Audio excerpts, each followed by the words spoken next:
Hello student and welcome back my YouTube channel. Student, आज हम जो डिस्कस करेंगे वो 12th क्लास का सबसे इम्पॉर्टेंट और सबसे वेटेज वाला चैप्टर यानी चैप्टर 7 पी ब्लॉक डिस्कस करेंगे। सो स्टूडेंट, अगर आप मेरे चैनल पर नए हैं, सबसे पहले चैनल को सब्सक्राइब कर दीजिए जिससे कि आपको ऐसे ही मोर इन्फॉर्मेटिव वीडियोस मिलती हैं।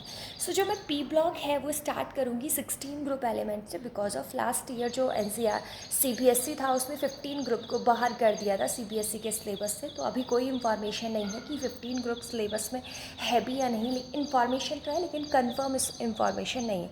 तो जैसे ही 15 ग्रुप की कोई इन्फॉर्मेशन आती है तो मैं उस पर भी वीडियो बना दूँगी। तो चलिए स्टार्ट करते हैं। ग्रुप 16 एलिमेंट, तो ग्रुप 16 एलिमेंट को हम चाल्कोजेन फैमिली के नाम से भी जानते हैं और इसमें 5 मेंबर आते हैं: oxygen, sulphur, selenium, tellurium, polonium. अब बात करें इनकी अबंडेंस की कि कितने परसेंटेज में एटमॉस्फेयर में पाए जाते हैं, तो ऑक्सीजन की अबंडेंस सबसे ज़्यादा होती है। ऑक्सीजन 21% एटमॉस्फेयर में पाया जाता है। उसके बाद सल्फर है। सल्फर अर्थ क्रस्ट में पाया जाता है, कंटेंट काफ़ी कम है, 0.3 से लेकर 0.1% में पाया जाएगा। सेलेनियम, टेलुरियम, पोलोनियम, ये तीनों क्या हैं? ट्रेस एलिमेंट हैं। तो ट्रेस एलिमेंट है तो इनकी कंटेंट और भी बहुत ज़्यादा कम होती है।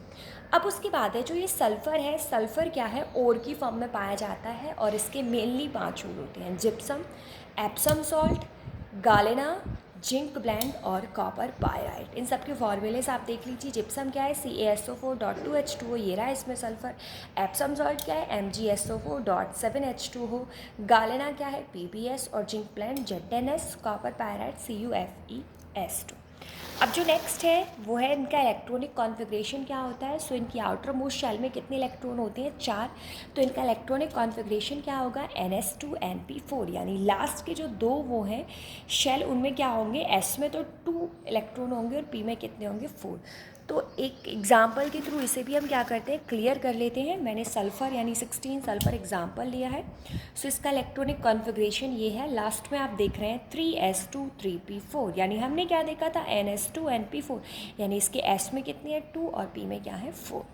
नेक्स्ट है एटॉमिक एंड आयोनिक रेडियाई। सो वही ट्रेंड होता है जो आप अब तक पढ़ते आए हैं कि लेफ्ट से राइट जाने पर क्या होगा? डिक्रीज़ होगा और डाउन द ग्रुप क्या होगा? इंक्रीज़।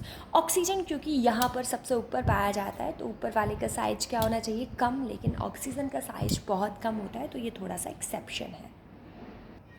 नेक्स्ट है आयोनाइजेशन इंथैल्पी। तो आयोनाइजेशन इंथैल्पी आपको पता है कि साइज आयोनाइजेशन इंथैल्पी क्या होता है? इलेक्ट्रॉन को निकालने के लिए खर्च होने वाली एनर्जी। सो ऑक्सीजन है ऊपर, क्या है? साइज कम है। साइज कम है तो इलेक्ट्रॉन पास होंगे, यानी हमें इलेक्ट्रॉन को निकालने में ज़्यादा मेहनत करनी पड़ेगी। So ionisation enthalpy down the group क्या होगी? डिक्रीज होगी। अगर हम कंपेयर करें इसकी आयोनाइजेशन इंथैल्पी 15 ग्रुप के एलिमेंट से, तो 15 ग्रुप के एलिमेंट के मुताबिक 16 ग्रुप की आयोनाइजेशन इंथैल्पी क्या होती है? कम होती है। रीज़न क्या है? 15 ग्रुप में जो P है उसमें 3 इलेक्ट्रॉन होते हैं और 16 ग्रुप में कितने होते हैं? 4 इलेक्ट्रॉन होते हैं। अब हमने पढ़ा है कि जो हाफ फिल्ड और फुल फिल्ड ऑर्बिटल होते हैं उनमें क्या है? इलेक्ट्रॉन को निकालने में ज़्यादा प्रॉब्लम होगी, क्योंकि 15 ग्रुप क्या है? हाफ फिल्ड ऑर्बिटल है, इसलिए इनकी आयोनाइजेशन इंथैल्पी क्या होती है? ज़्यादा होती है। अब इलेक्ट्रॉन गेन इंथैल्पी, अगर इलेक्ट्रॉन गेन इंथैल्पी अगर जनरली देखें तो आपको पता है नेगेटिव में होगी, लेकिन ग्रुप 17 के एलिमेंट से कंपेयर करें तो क्या होती है? लेस नेगेटिव होती है। नेक्स्ट है इलेक्ट्रोनेगेटिविटी। आपको क्योंकि पता है कि लेफ्ट से राइट जाने पर इलेक्ट्रोनेगेटिविटी इंक्रीज़ होती है, तो सबसे ज़्यादा इलेक्ट्रोनेगेटिविटी 17 की होती है, क्योंकि आपने देखा है कि इलेक्ट्रोनेगेटिविटी का कॉन्सेप्ट क्या होता है? फॉन, यानी सबसे ज़्यादा पूरी पीरियोडिक टेबल में फ्लोरीन की है, फिर ऑक्सीजन की है, फिर क्या है? नाइट्रोजन की है। सो ऑक्सीजन की सेकंड नंबर पर इलेक्ट्रोनेगेटिविटी होती है। बेसिक ट्रेंड देखें सो डाउन द ग्रुप आने पर क्या होगी? डिक्रीज होगी। अब बात करेंगे फिजिकल प्रॉपर्टी की। तो मैंने क्या है? 5 एलिमेंट लिख लिए हैं। सो ऑक्सीजन और सल्फर क्या होते हैं? इनमें नॉन मेटल होते हैं। सेलेनियम और टेलुरियम क्या होते हैं? मेटलॉइड होते हैं, जबकि पोलोनियम क्या होता है? मेटल होता है। और प्लस में पोलोनियम एक रेडियो एक्टिव मेटल होता है जिसकी हाफ लाइफ कितनी होती है? 13.8 होती है। और वही कॉन्सेप्ट है मेल्टिंग और boiling point down the group क्या होता है? इंक्रीज होता है। सो डाउन द ग्रुप जो इंक्रीज़ होता है, जैसे हम बात करें ऑक्सीजन ऊपर होता है, सल्फ़र नीचे होगा, तो हमें सिंपल सी पता है कि सल्फ़र का ज़्यादा होना है। सो ज़्यादा होने का एक और जो मेन रीज़न होता है वो एटमिसिटी होता है। अब एटमिसिटी क्या होती है? ऑक्सीजन O2 यानी दो ऑक्सीजन एक साथ पाए जाएंगे तो इसकी एटमिसिटी क्या है? 2। जबकि सल्फ़र S8 की फॉर्म में नेचुरली पाया जाता है तो इसकी एटमिसिटी क्या है? 8। तो आपको पता है 2 ऐसे अटैच हैं, सल्फ़र 8 ऐसे अटैच है, तो सिंपल सी बात है, ये तो कोई अंधा भी देखकर बता सकता है कि किसको तोड़ने के लिए हमें ज़्यादा MP और BP देना पड़ेगा। नेक्स्ट क्या है? Chemical property. सो केमिकल प्रॉपर्टी में सबसे पहले हम क्या देखेंगे? ऑक्सीजन कि इनका ऑक्सीडेशन स्टेट क्या होता है।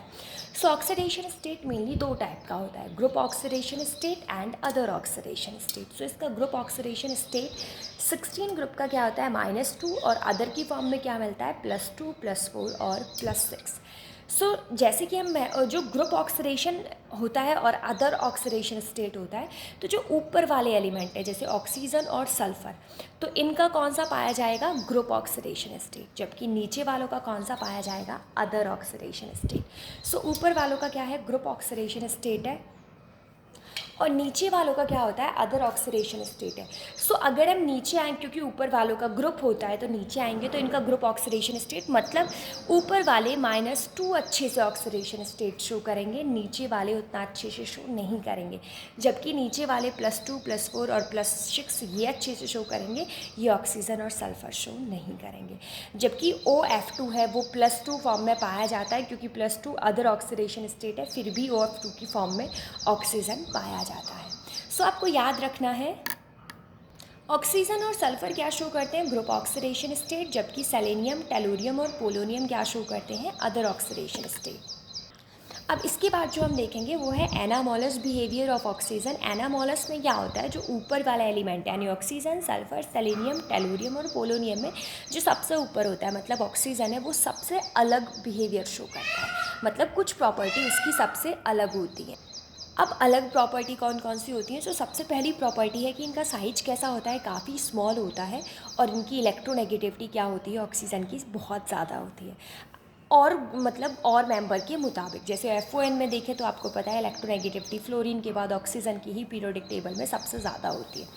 दूसरी बात है कि अगर ये H2 यानी हाइड्राइड की फॉर्म में पाया जाएगा, जैसे कि आपको पता है H2O पाया जाता है, तो ये क्या शो करेगा? हाइड्रोजन बॉन्डिंग शो करेगा। यहाँ देख रहे हैं आप, वाटर है, OH और OH, यहाँ पर 2 हाइड्रोजन बॉन्डिंग पाई जाती हैं। जबकि H2S में जो सल्फ़र है वो हाइड्रोजन बॉन्डिंग शो नहीं करेगा, क्योंकि हाइड्रोजन बॉन्डिंग आपको पता है, हाइड्रोजन की बॉन्डिंग अगर FON में से किसी के भी साथ होती है तो उसे हम क्या बोलते हैं? Hydrogen bonding. लेकिन यहाँ हाइड्रोजन की बॉन्डिंग FON के साथ नहीं हुई है, किसके साथ है? सल्फ़र के साथ। सो ये हाइड्रोजन बॉन्डिंग नहीं है। और नेक्स्ट क्या है जो सबसे इम्पॉर्टेंट है कि इसके पास d ऑर्बिटल एब्सेंट होता है। जैसे ऑक्सीजन देखेंगे आप, ऑक्सीजन का इलेक्ट्रॉनिक कॉन्फ़िगरेशन करेंगे तो इसके पास S और P यानी 2 S ऑर्बिटल होते हैं, एक P ऑर्बिटल होता है, मतलब इसके पास क्या है?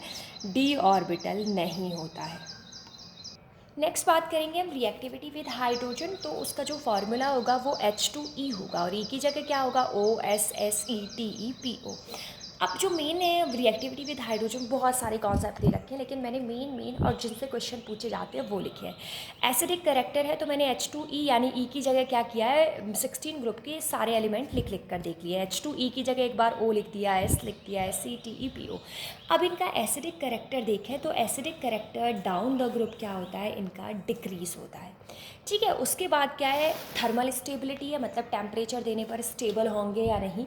सो थर्मल स्टेबिलिटी भी क्या है? डाउन द ग्रुप डिक्रीज़ होती है, मतलब ऊपर वाले ज़्यादा स्टेबल होते हैं बजाय नीचे वालों की। तो एसिडिक करेक्टर भी डिक्रीज़ होता है, थर्मल स्टेबिलिटी भी डिक्रीज़ होती है, लेकिन reducing property down the group increase होती है। याद रखना है कौन कौन सी प्रॉपर्टी डिक्रीज़ होती है? एसिडिक करेक्टर, थर्मल स्टेबिलिटी, लेकिन रिड्यूसिंग प्रॉपर्टी क्या होती है? इंक्रीज़ होती है। ऊपर वाले नॉन रिड्यूसिंग होते हैं, क्योंकि ऊपर की रिड्यूसिंग प्रॉपर्टी बहुत कम होती है तो उसे हम नेग्लेक्ट मानते हैं, मतलब वाटर क्या है? नॉन रिड्यूसिंग है। लेकिन जैसे जैसे नीचे आते जाएंगे तो रिड्यूसिंग प्रॉपर्टी क्या है? इंक्रीज़ होती जाती है। अब नेक्स्ट है रिएक्टिविटी टुवार्ड ऑक्सीजन। तो ऑक्सीजन के साथ रिएक्शन करेंगे तो एक तो EO2 टाइप के कंपाउंड बनेंगे और एक EO3। वही है, E की जगह क्या है? Sulphur, selenium, tellurium, polonium. अब हम देखेंगे मेनली 3 कंपाउंड के बारे में, O3, SO2 और SeO2। सो O3 और SO2 दोनों गैस होते हैं, जबकि SeO2 क्या होता है, सॉलिड। अब जो डाइऑक्साइड है, क्योंकि वो कैसे कैरेक्टर के होते हैं, रिड्यूसिंग कैरेक्टर के। अब वही है रिड्यूसिंग कैरेक्टर, आपको याद रखना है हाइड्राइड के केस में डाउन द ग्रुप क्या हो रहा था, इंक्रीज़ हो रहा था, लेकिन ऑक्साइड के केस में डाउन द ग्रुप क्या होगा, डिक्रीज़ होगा। ये पॉइंट आप बहुत इंपॉर्टेंट है, कंफ्यूज हो जाते हैं और यहीं से क्वेश्चन बन जाता है। सो ऑक्साइड के केस में क्या होगा, डिक्रीज़ होगा, हाइड्राइड के केस में क्या हो रहा था, डाउन द ग्रुप इंक्रीज़ हो रहा था। जैसे कि अगर हम बात करें, जैसे मैंने एक सल्फ़र का बनाया है ऑक्साइड, डाइऑक्साइड, एक सेलेनियम का, एक टेलुरियम का। सो जो ये क्या होता है, सल्फ़र का क्या होता है, मेनली बेस्ट रिड्यूसिंग एजेंट होते हैं सल्फ़र और सेलेनियम का, जबकि टेलुरियम का क्या होगा, बेस्ट ऑक्सीडाइजिंग एजेंट होगा। Thank you so much for watching me. I hope आपको वीडियो अच्छी लगी हो। अगर वीडियो अच्छी लगी तो लाइक कीजिए वीडियो को और चैनल को सब्सक्राइब कीजिए और अपने फ्रेंड्स के साथ वीडियो को शेयर कर दीजिए।